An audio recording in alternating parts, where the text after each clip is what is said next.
Hello friends, welcome to Physics Pathfinder. In this video, let us discuss about heat capacity and specific heat capacity. Let us consider two substances. One is copper, another is aluminium. Now, I want to raise the temperature of both these metals by, say, 1 degree Celsius. I want to raise the temperature means delta T by 1 degree Celsius. Delta indicates a small change in the temperature. So, if I want to raise the temperature of both these metals by 1 degree Celsius, then it is common sense that both these metals require different amount of heat energy. So, if I want to raise the temperature of copper and aluminium by 1 degree Celsius, then both copper and aluminium require different amount of heat energy.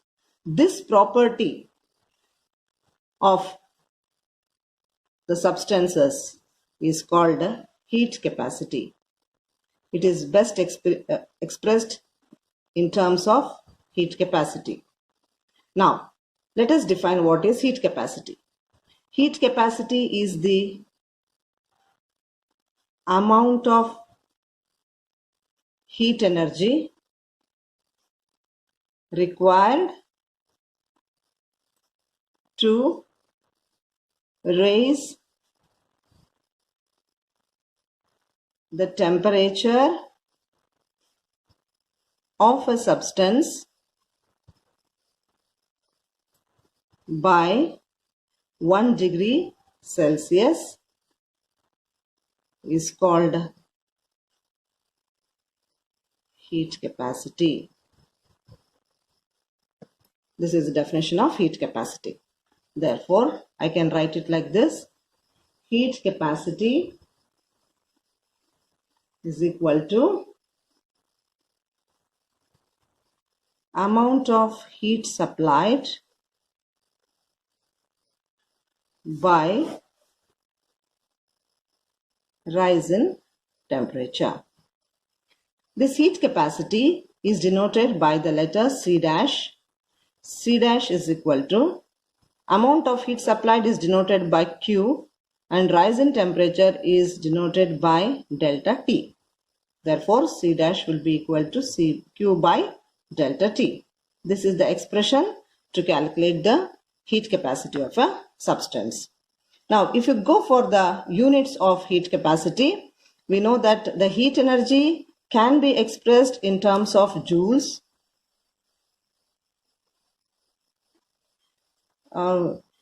The temperature is expressed in terms of Kelvin or degree Celsius. So the units of heat capacity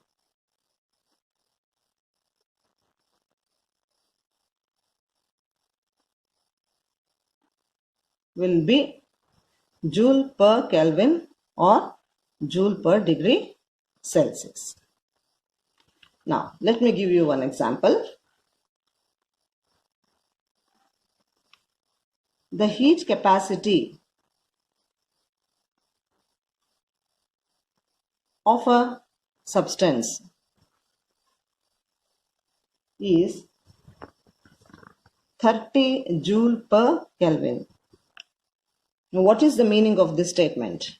It means that 30 joules of heat energy is required to raise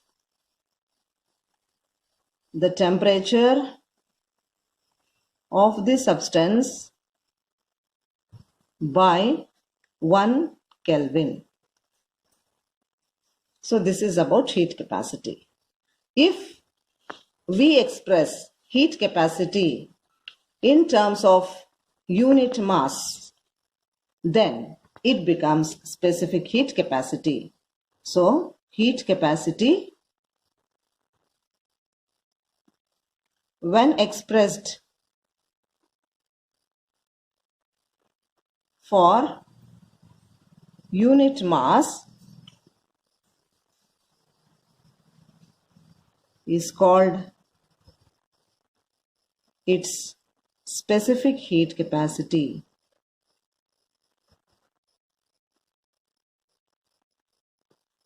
So remember that specific heat capacity is always expressed for unit mass of the substance, and specific heat capacity is denoted by the letter C.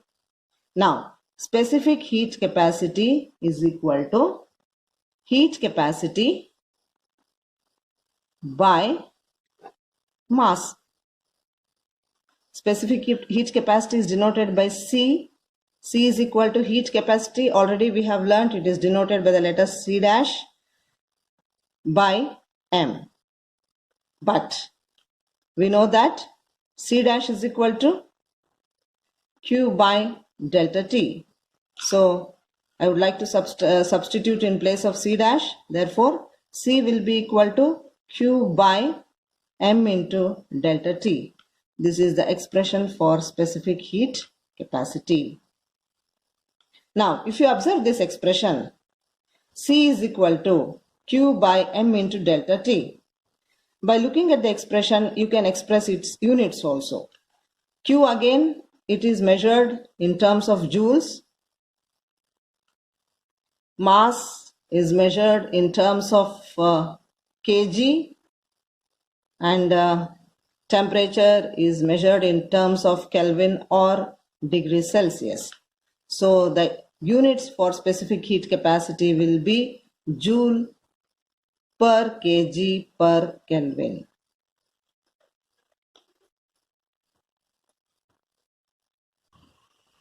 So specific heat capacity, the formula would be Q by M into delta T. Now at this juncture, let us define what is specific heat capacity.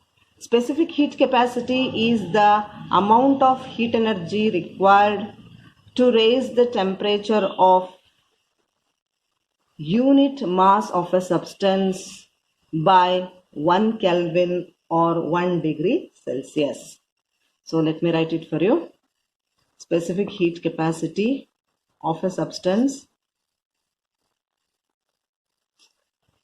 is defined as the amount of heat energy required to raise the temperature of unit mass of a substance by 1 Kelvin or 1 degree Celsius. Now let us take one example. The specific heat capacity of copper is 0.4 joule per gram per Kelvin. Now what is the meaning of this statement?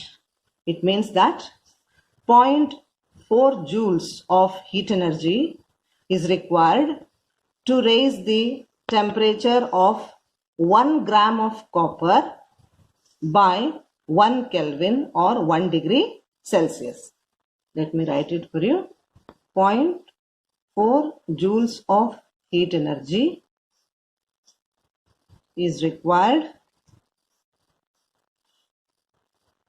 to raise the temperature of 1 gram of copper by 1 Kelvin or 1 degree Celsius.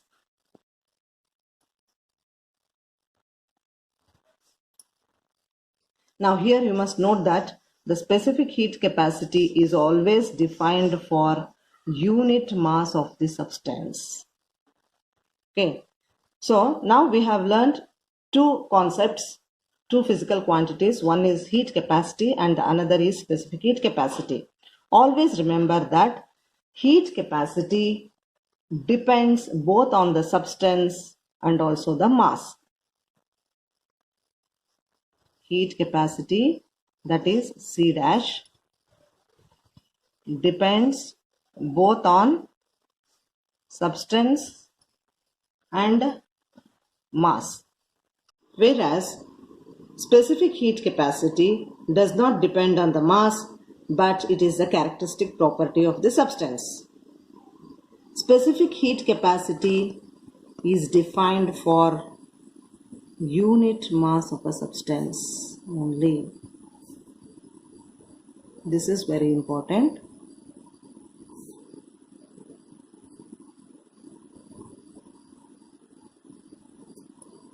This is in brief about heat capacity and specific heat capacity. To understand the concept better, please try to interpret the meaning of the following statements.